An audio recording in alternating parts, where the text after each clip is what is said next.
अनंत कोटी ब्रह्मांड नायक राजाधिराज योगीराज प्रब्रह्म श्री संत सद्गुरू ब्रह्मांड नायक बाळूमामांच्या नावानं चांग भलं, हलसिद्धनाथांच्या नावानं चांग भलं.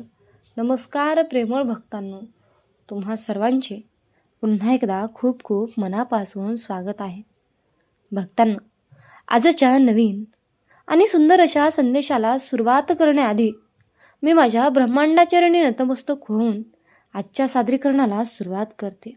भक्तांनो, जर का तुम्हाला बाळूमामांवर पूर्णपणे विश्वास असेल तर हा संदेश तुम्हाला 11 मिनिटे ऐकायचा आहे आणि हा संदेश जास्तीत जास्त भक्तांपर्यंत शेअर करायचा आहे. कारण भक्तांनो, बाळूमामांच्या सेवेचा झेंडा हा आपल्याला घराघरामध्ये उभा करायचा आहे. म्हणून बाळूमामांच्या या पुण्याच्या कार्याला तुमचाही हातभार नक्कीच लावा आणि कमेंटमध्ये बाळूमामा, माझा तुमच्यावर पूर्णपणे विश्वास असून तुम्ही माझे सर्वस्व आहात असे टाईप करा. चला तर मग भक्तांनो, आजच्या दैवी संदेशामध्ये बाळूमामा आपल्याला काय सांगत आहेत ते आपण ऐकूया. मामा सांगतात, माझ्या बाळा, आजच्या संदेशामध्ये मी तुला एक धार्मिक कथा सांगणार आहे रे, ज्याने कर्म काय असतं हे तुला नक्कीच समजेल आणि माझ्या मामांची, या ब्रह्मांड नायक बाळूमामांची सेवा काय असते, मामांना प्रसन्न करून कसं घ्यायचं, मामांची कृपा कशी होते, या कथेद्वारे तुला तुझ्या सर्व प्रश्नाची उत्तरे मिळणार आहेत. म्हणून ही कथा तुला पूर्णपणे मनापासून शांत चित्ताने ऐकायची आहे. मामा सांगतात, माझ्या बाळा, एक अत्यंत धार्मिक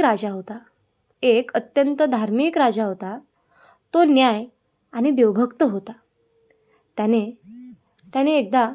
त्याने एक कृष्ण मंदिर बांधले आणि एका ब्राह्मणाची पूजा म्हणून नियुक्ती केली. तो ब्राह्मण अत्यंत धार्मिक आणि समाधानी होता. त्याने कधीही राजाकडे काहीही मागितले नाही. राजा देखील त्याच्या स्वभावावरती खूप आनंदित होता. राजाच्या मंदिरात त्यांना पूजा करायला लावून 20 वर्षेसुद्धा झाली होती. त्याने राजाला कधीही कोणताही प्रश्न विचारला नाही. राजाच्या घरी एक पुत्र जन्माला आला. राजाने त्याला शिक्षित करून विद्वान बनवलं आणि तो पुत्र मोठा झाल्यावरती एका सुंदर राजकन्येशी त्याचा विवाह करून दिला. ज्या दिवशी राजकन्येला लग्न करून तिच्या महालात आणले, त्या रात्री त्या राजकन्येला झोप येत नव्हती. ती इकडे तिकडे फिरू लागली. जेव्हा ती आपल्या पतीच्या पलंगाजवळ आली तेव्हा तिला हिरे रत्नांनी जडलेली एक तलवार पडलेली दिसली. राजकन्येने ती तलवार मॅनातून बाहेर काढली. तेव्हा ती धारधार तलवार पाहून ती घाबरली आणि भीतीपोटी ती तलवार तिच्या हातातून पडून राजपुत्राच्या मानेवरती पडली. राजपुत्राचा शिरच्छेद झाला आणि लगेचच त्याचा मृत्यू झाला.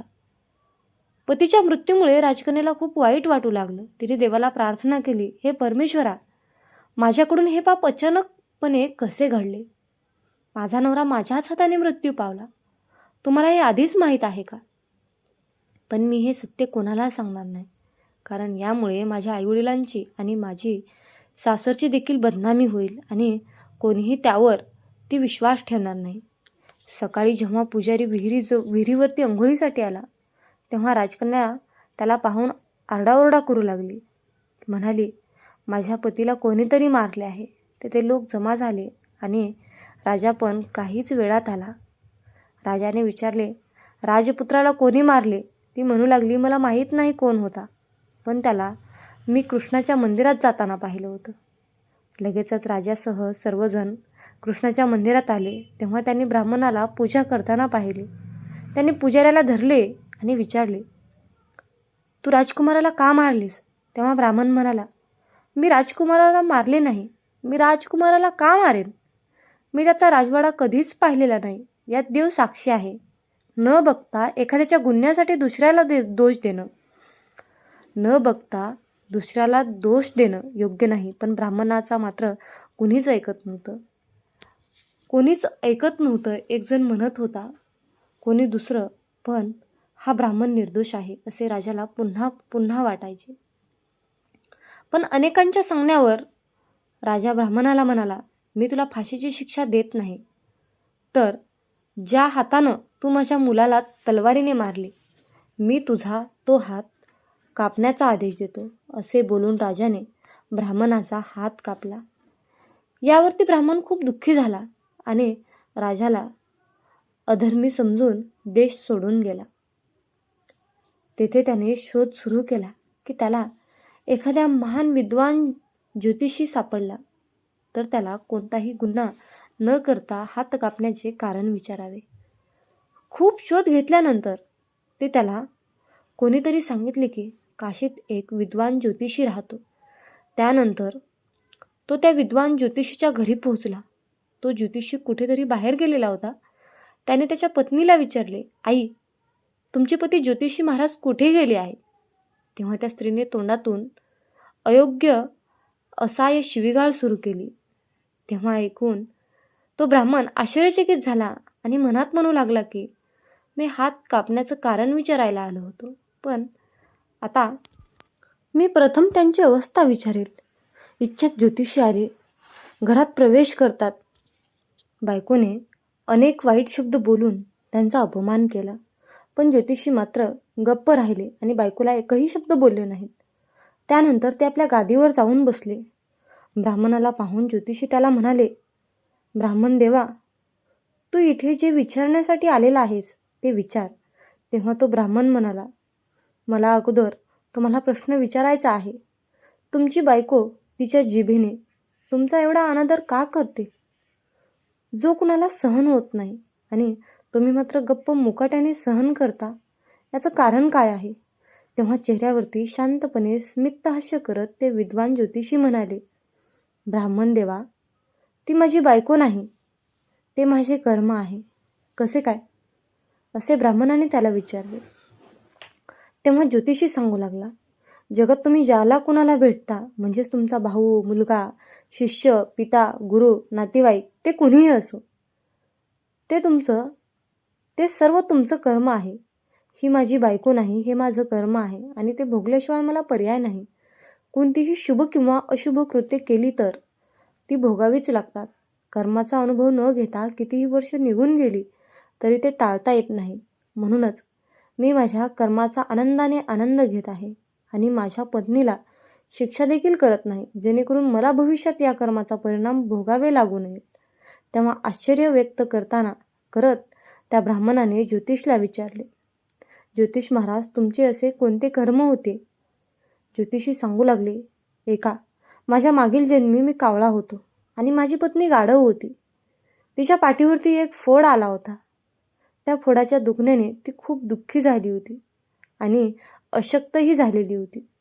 माझा स्वभाव मात्र खूप वाईट होता. खूपच वाईट होता म्हणून मी तिच्या फोडाला चोखून तिला आणखी दुःखी करायचो. जेव्हा ती वेदनांमुळे उडी मारायची तेव्हा तिची अवस्था पाहून मला आनंद व्हायचा. माझ्या भीतीमुळे ती सहजासहजी बाहेर पडत नसे, पण मी तिला शोधत फिरायचो. ती मला जिथे भेटायची तिथे तिला दुःख करत असायचो. शेवटी माझ्याकडून तिचा खूप छळ होत असे. त्यामुळे माझ्यापासून सुटका करून घेण्यासाठी ती गावापासून 10-12 मैल दूर जंगलात गेली. तिथे नदीच्या तीरावरच्या घनदाट जंगलात हिरवे गवत खाऊन माझ्या दुखापती टाळून ती आनंदाने राहू लागली. पण मी तिच्याशिवाय राहू शकत नव्हतो. तिला शोधत शोधत मी त्या जंगलात पोहोचलो आणि तिथे तिला पाहून मी तिच्या पाठीवरती जोरात चोच मारली आणि माझ्या चोचीने तिच्या हाडात छिद्र पडले. त्यावरती अनेकदा प्रयत्न केले तरीही माझी चोच मात्र त्यातून सुटली नाही. मी पण चोच काढण्याचा खूप प्रयत्न केला, पण ती बाहेर आली नाही. पाण्याच्या भीतीने हा दृष्ट मला सोडून जाईल असा विचार करत ती नदीत शिरली, पण तिथेही मला माझी चोच काढता आली नाही. अखेरीस तिने मोठ्या प्रवाहात प्रवेश केला. नदीच्या वेगवान प्रवाहामुळे आम्ही दोघेही पाण्यात वाहून गेलो आणि मध्येच मरण पावलो. मग नदीच्या प्रभावाने ती ब्राह्मण झाली आणि मी मोठा ज्योतिषी झालो. आता ती माझी पत्नी आहे, जी तिच्या तोंडून शिवीगाळ करून मला मरेपर्यंत दुखावेल आणि मी ते माझ्या भूतकाळातील कर्माचं फळ समजून ते करीत राहील. मी तिला दोष देणार नाही, कारण मी केलेल्या कर्माचं फळ आहे. म्हणूनच मी शांत राहतो. आता तुमचा प्रश्न विचारा. तेव्हा ब्राह्मणाला आपल्या बाबतीतील घडलेली सर्व हकीकत त्या ज्योतिषीला सांगितली आणि विचारले, अधर्मी पापी राजाने माझा निष्पाप हात कापला. तेव्हा ज्योतिषी म्हणाले, राजाने तुझा हात कापला नाही, तुझ्या कर्माने तुझा हात कापला. तुझ्या मागच्या जन्मी तू तपस्वी होतास आणि राजकन्या गाय होती आणि राजपुत्र कसाई होता. जेव्हा त्या कसायाने गाईला मारायला सुरुवात केली तेव्हा बिचारी गाय आपला जीव वाचवून जंगलात पळून गेली. मागून कसाई आला आणि त्याने तुला विचारले, इथून गाय गेली आहे का? तुम्ही खोटं बोलणार नाही अशी शपथ घेतली होती. म्हणून जेव्हा तुम्ही हाताने गाय गेली होती त्या दिशेने दाखवला तेव्हा त्या कसायाने जाऊन गाय मारली. तो नदीच्या काठावरती तिचे कातडे काढत होता. इतक्यात त्या जंगलातून एक सिंह आला आणि गाय आणि कसाई या दोघांना खाऊन त्याची हाडे नदीत वाहून गेली. नदीच्या प्रवाहातून कसाई राजकुमार म्हणून आणि ती गाय राजकन्या म्हणून जन्माला आली आणि मागील जन्मी केलेल्या कर्माने दोघांना एका रात्रीसाठी एकत्र आणले. कारण कसायाने गाईला विळ्याने मारले होते.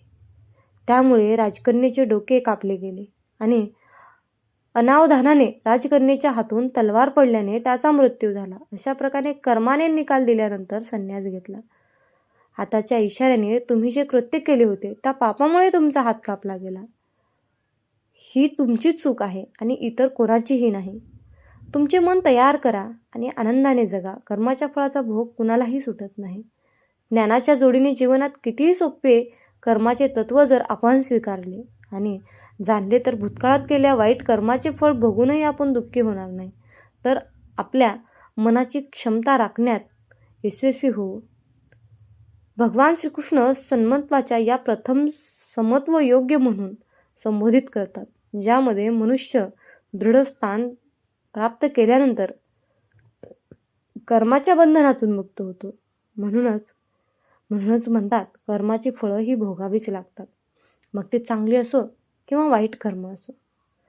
कर्म करा म्हणजे फळ नेहमी चांगलेच मिळेल, कारण तुम्ही जे पेराल तेच उगवणार आहे. चांगली कर्म पेरा म्हणजे तुम्हाला त्याचा परतावा देखील चांगलाच मिळेल. कर्म खरंच आपला बदला घेतं का? कर्म फिरून येतं का? तुम्हाला याबद्दल काय वाटतं?